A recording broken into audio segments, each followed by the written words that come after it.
ನಮಸ್ಕಾರ ವೀಕ್ಷಕರೇ.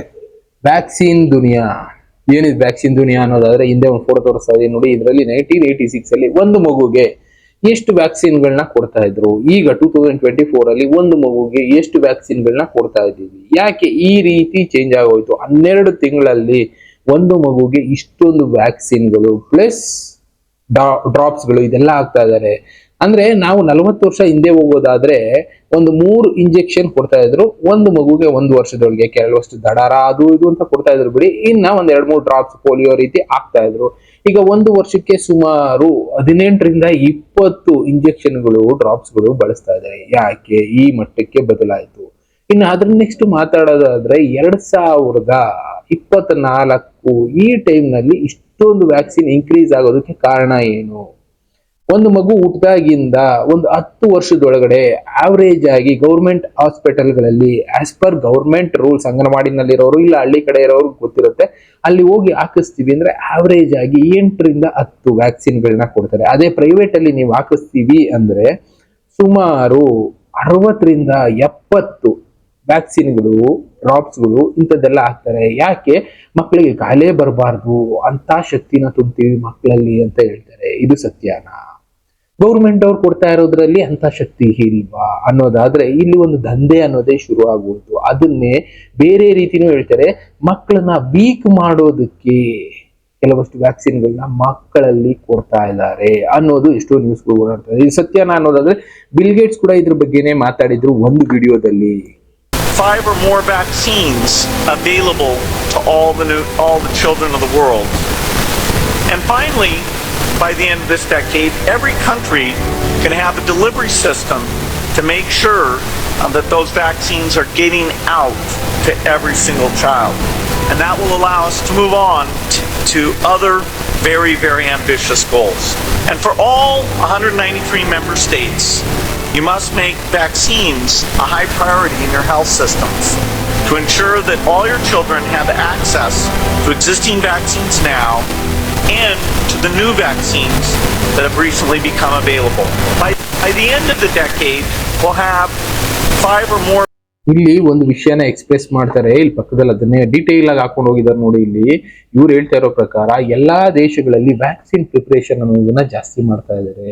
ಕರೋನಾ ಹುಟ್ಟೋದಕ್ಕೆ ಮುಂಚೆನೆ ಕರೋನಾ ವ್ಯಾಕ್ಸಿನ್ ನ ಕಂಡುಹಿಡಿದಿದ್ರು ಅಂತ ಹೇಳ್ತಾರಲ್ಲ, ಅದೇ ರೀತಿ ಇಲ್ಲಿ ಮಕ್ಕಳುಗಳನ್ನ ವೀಕ್ ಮಾಡೋದಕ್ಕೆ, ಅವರ ಸ್ಟ್ರೆಂತ್ ನ ಕಡಿಮೆ ಮಾಡೋದಕ್ಕೆ ಮತ್ತೆ ಅವರಿಗೆ ಸ್ಟ್ರೆಂತ್ ಕೊಡ್ತೀವಿ ಅಂತ ಇನ್ನೊಂದು ಇಂಜೆಕ್ಷನ್ ಬೈ ಮಾಡಬೇಕು, ಇನ್ನೊಂದು ಮೆಡಿಸಿನ್ ಬೈ ಮಾಡಬೇಕು, ಆರ್ಟಿಫಿಷಿಯಲ್ ಫುಡ್ಸ್ ಬೈ ಮಾಡಬೇಕು. ಇಂತಹ ಕಾರಣಗಳಿಂದ ಮಕ್ಕಳಲ್ಲಿ ಕೆಲವಷ್ಟು ವ್ಯಾಕ್ಸಿನ್ಗಳನ್ನ ಕೊಡ್ತಾ ಇದ್ದಾರೆ. ನಾನು ಮೊದಲೇ ಹೇಳಿದೆ, ಗೌರ್ಮೆಂಟ್ ವ್ಯಾಕ್ಸಿನ್ಗಳನ್ನ ತಗೊಂಡ್ ಮಕ್ಕಳು ಆರೋಗ್ಯವಾಗಿ ಇರ್ತವೆ, ಪ್ರೈವೇಟ್ ಅಲ್ಲಿ ತಗೊಂಡು ಆವರೇಜ್ ಆಗಿರ್ತವೆ ಅನ್ಕೊಳ್ಳಿ. ಈಗ ನೀವು ರೀಸೆಂಟ್ ಆಗಿರುವಂತದ್ದನ್ನ ಸ್ಟಡಿ ಮಾಡೋದಾದ್ರೆ ಪ್ರೈವೇಟ್ ಹಾಸ್ಪಿಟಲ್ಗಳಲ್ಲಿ ತಗೊಂಡಿರೋ ಮಕ್ಕಳು ಆಕ್ಟಿವ್ ಆಗಿದಾವ ಲೆಕ್ಕ ಹಾಕೊಳ್ಳಿ. ನಾವೆಲ್ಲ ಒಂದು 10 ರಿಂದ 12 ವ್ಯಾಕ್ಸಿನ್ ತಗೊಂಡು ಆರೋಗ್ಯವಾಗೇ ಇದ್ದೀವಿ. ಇನ್ನು ಈಗಿರುವಂತ ಮಕ್ಕಳು ಎಷ್ಟು ವೀಕ್ ಆಗಿದಾವೆ, ಅವರ ಸ್ಟ್ರೆಂತ್ ಎಷ್ಟಿದೆ, ಎಷ್ಟು ಕಡಿಮೆ ಆಗ್ತಾ ಇದಾರೆ, ಆರೋಗ್ಯದಲ್ಲಿ ವೇರಿಯೇಷನ್ ಇದ್ದೇ ಇರುತ್ತೆ. ಸಣ್ಣ ಪುಟ್ಟ ಕಾಯಿಲೆಗಳು ವರ್ಷದಲ್ಲಿ 3-4 ಸಲ ಬಂದು ಹೋಗ್ತಾನೆ ಇರುತ್ತೆ. ಯಾಕೆ ಅನ್ನೋದಾದ್ರೆ ಇದೆಲ್ಲ ಕೂಡ ಪ್ರೈವೇಟ್ ವ್ಯಾಕ್ಸಿನೈಸೇಷನ್ ಅಂತಾನೆ ಕರೆದಿದ್ದಾರೆ. ಇದು ಗ್ಲೋಬಲ್ ಅಜೆಂಡಾ 2030 ಪ್ರೈವೇಟ್ ವ್ಯಾಕ್ಸಿನೈಸೇಷನ್ ಅನ್ನೋದು ಇಂಪ್ರೂವ್ ಆಗಿರ್ಬೇಕು.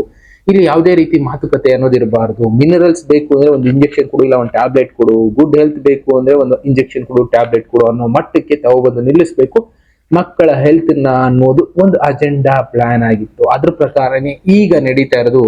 ಒಂದು ಮಗುಗೆ ನಾನು ಅದೇ ಹೇಳ್ತಾ ಇದ್ದೀನಿ, ಪ್ರೈವೇಟ್ ಸೆಕ್ಟರ್ ಅಲ್ಲಿ ವ್ಯಾಕ್ಸಿನ್ ಮಾಡಿಸ್ತೀನಿ ಅಂದ್ರೆ ವರ್ಷಕ್ಕೆ 7-8 ವ್ಯಾಕ್ಸಿನ್ಗಳು, ಸುಮಾರು 10 ವರ್ಷ ತುಂಬೋ ವರ್ಷಕ್ಕೆ 60 ರಿಂದ 70 ವ್ಯಾಕ್ಸಿನ್ ಅವಶ್ಯಕತೆ ಇದೆಯಾ? ಗೌರ್ಮೆಂಟ್ ಅಲ್ಲಿ ಮಾಡಿಸ್ತೀವಿ ಅಂದ್ರೆ ಅದೇ 6 ರಿಂದ 7 ಬೇಡ 10 ವ್ಯಾಕ್ಸಿನ್ ಕೊಡ್ತಾರೆ.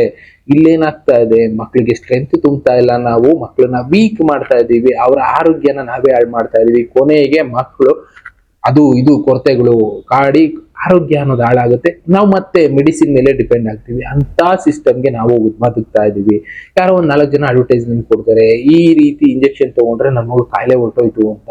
ಆ ಅಡ್ವರ್ಟೈಸ್ಮೆಂಟ್ ನಂಬ್ಕೊಂಡು ನಾವೇನ್ ಮಾಡ್ತೀವಿ, ನನ್ನ ಮಗು ಆ ವ್ಯಾಕ್ಸಿನ್ ಹಾಕಿಸ್ಬಿಟ್ರೆ ಜ್ವರ ಬರಲ್ವೇನೋ, ನೆಗಡಿ ಬರಲ್ವೇನೋ ಅಂತ ಹಾಕಿಸ್ತಾ ಹೋಗ್ತೀವಿ. ಅದೆಲ್ಲ ಕೂಡ ಫ್ಯೂಚರ್ ಅಲ್ಲಿ ಒಂದಿನ ಮಕ್ಕಳಿಗೆ ಇಂಪ್ಯಾಕ್ಟ್ ಮಾಡುತ್ತೆ ಅನ್ನೋದೇ ಇಲ್ಲಿ ತಿಳಿಸ್ತಾ ಇರೋದು. ಯಾಕೆ ಅಷ್ಟೊಂದು ಡ್ರಗ್ಸ್ ಅಡಿಕ್ಟ್ ಆಗಿ ಮಕ್ಕಳನ್ನ ನಾವು ಬೆಳೆಸ್ತಾ ಇದೀವಿ? ವ್ಯಾಕ್ಸಿನ್ ಮಾಫಿಯಾ ಅನ್ನೋದು ನಡೀತಾ ಇದೆ. ಎಲ್ಲಿ ನೋಡಿದ್ರು ವ್ಯಾಕ್ಸಿನ್ ದುನಿಯಾ. ನೀವು ಹಾಸ್ಪಿಟಲ್ಗಳಲ್ಲಿ ಈಗಲೂ ಹೋಗಿ ನೋಡಿ, ಪ್ರೈವೇಟ್ ಹಾಸ್ಪಿಟಲ್ಗಳಿಗೆ ಒಂದು ಲಿಸ್ಟ್ ಅನ್ನು ತೆಗೆದು ನೋಡೋದಾದ್ರೆ ಮಕ್ಕಳಿಗೆ ವರ್ಷಕ್ಕೆ ಏನಿಲ್ಲ ಅಂದ್ರೆ 5-6 ವ್ಯಾಕ್ಸಿನ್ ಹಾಕ್ಸಿ ಆರೋಗ್ಯ ಚೆನ್ನಾಗಿರುತ್ತೆ ಅಂತೆಲ್ಲ ಹೇಳ್ತಾರೆ. ಆದ್ರೂ ಮಕ್ಕಳು ಆರೋಗ್ಯ ಹಾಳಾಗ್ತಾ ಇರುತ್ತೆ. ಕಾರಣ ಇದು 2030 ಅಜೆಂಡಾ ಅಂತಾನೆ ಕರೆದಿದ್ದಾರೆ. ಎಷ್ಟೋ ಮಕ್ಕಳು ಈ ವ್ಯಾಕ್ಸಿನ್ ಗಳಿಂದ ಇಂಪ್ಯಾಕ್ಟ್ ಆಗ್ತಾನೆ ಇದೆ. ಯೋಚನೆ ಮಾಡಿ, ಮಕ್ಕಳಿಗೆ ವ್ಯಾಕ್ಸಿನ್ ಹಾಕಿಸ್ಬೇಕಾ ಇಲ್ಲ ಗೌರ್ಮೆಂಟ್ ಅಲ್ಲಿ ವ್ಯಾಕ್ಸಿನ್ ಹಾಕಿಸ್ಬೇಕಾ, ಯಾವ್ದು ಹಾಕಿಸ್ಬೇಕು ಯಾವ್ದು ಹಾಕಿಸ್ಬಾರ್ದು ಫಸ್ಟ್ ಡಿಸೈಡ್ ಮಾಡ್ಕೊಳ್ಳಿ. ನಿಮ್ಮ ಮಕ್ಕಳ ಆರೋಗ್ಯ ಚೆನ್ನಾಗಿದ್ರೆ ಯಾಕೆ ಬೇಕು ವ್ಯಾಕ್ಸಿನ್? ಹೌದು, ಕೆಲವಷ್ಟು ಕಾಯಿಲೆಗಳು ಬರಬಾರ್ದು ಅಂತ ಆಗಿನ ಕಾಲದಿಂದ ಕೊಟ್ಕೊಂಡ್ ಬಂದಿದ್ರಲ್ಲ, ಒಂದು 40-50 ವರ್ಷದ ಮುಂಚೆಯಿಂದ ಅಂತ ವ್ಯಾಕ್ಸಿನ್ಗಳು ಓಕೆ. ಅದನ್ನು ಬಿಟ್ಟು ರೀಸೆಂಟ್ ಆಗಿ ಬಂದಿರುವಂತ ವ್ಯಾಕ್ಸಿನ್ಗಳೆಲ್ಲ ಇಲ್ಲಿ ಮಾಡ್ತಾ ಇರೋದು ಒಂದು ವ್ಯಾಕ್ಸಿನ್ ಮಾಫಿಯಾ. ಅಂದ್ರೆ ಮಕ್ಕಳನ್ನ ವೀಕ್ ಮಾಡಿ ಅವರ ಕಂಟ್ರೋಲ್ ಅಲ್ಲಿ ಮಕ್ಕಳನ್ನ ಆರೋಗ್ಯನ ಇಟ್ಕೋಬೇಕು ಅನ್ನೋ ಮಾಡ್ತಾ ಇರೋ ಒಂದು ದೊಡ್ಡ ಸಂಚು ಅಂತಾನೆ ಹೇಳಿ. ಅಂತ ವಿಷಯಗಳು ಈಗಲೂ ನಡೀತಾ ಇದೆ. ಇನ್ ಮುಂದೆ ಏನಾದ್ರು ಯೋಚನೆ ಮಾಡಿ, ಹುಟ್ಟುವಂತ ಮಕ್ಕಳಿಗೆ ಎಷ್ಟು ವ್ಯಾಕ್ಸಿನ್ ಹಾಕಿಸ್ಬೇಕು, ಎಷ್ಟು ಅವಶ್ಯಕತೆ ಇದೆ, ಅದರಿಂದ ಏನ್ ಅನುಕೂಲ ಅನಾನುಕೂಲ ಫಸ್ಟ್ ಡಿಸೈಡ್ ಮಾಡ್ಕೊಂಡು ಮಕ್ಕಳಿಗೆ ವ್ಯಾಕ್ಸಿನ್ ಹಾಕ್ಸಿ. ಇಲ್ಲ ಅಂದ್ರೆ ಅವ್ರ ಆರೋಗ್ಯ ನಾವೇ ಹಾಳು ಮಾಡ್ತೀವಿ ಅನ್ನೋದನ್ನ ಅರ್ಥ ಮಾಡ್ಕೊಳ್ಳೋಣ. ಇನ್ನ ಈ ತರದ ವಿಷಯಗಳು ನಾವು ತಿಳ್ಕೊಳ್ಬೇಕಾಗಿದೆ, ನಿಮ್ಗೂ ತಿಳಿಸ್ಕೊಡ್ತಾ ಇರ್ತೀವಿ. ಆದಷ್ಟು ಇಂಥ ವಿಷಯಗಳನ್ನ ತಿಳ್ಕೊಳ್ಳಿ, ಒಂದು 4 ಜನಕ್ಕೆ ತಿಳಿಸಿ, ಎಚ್ಚರಿಸಿ. ಇನ್ನ ಬೇರೆ ಬೇರೆ ವಿಷಯಗಳ ಜೊತೆ ನಾನು ಮತ್ತೆ ಸಿಗ್ತೀನಿ. Thank you, good by.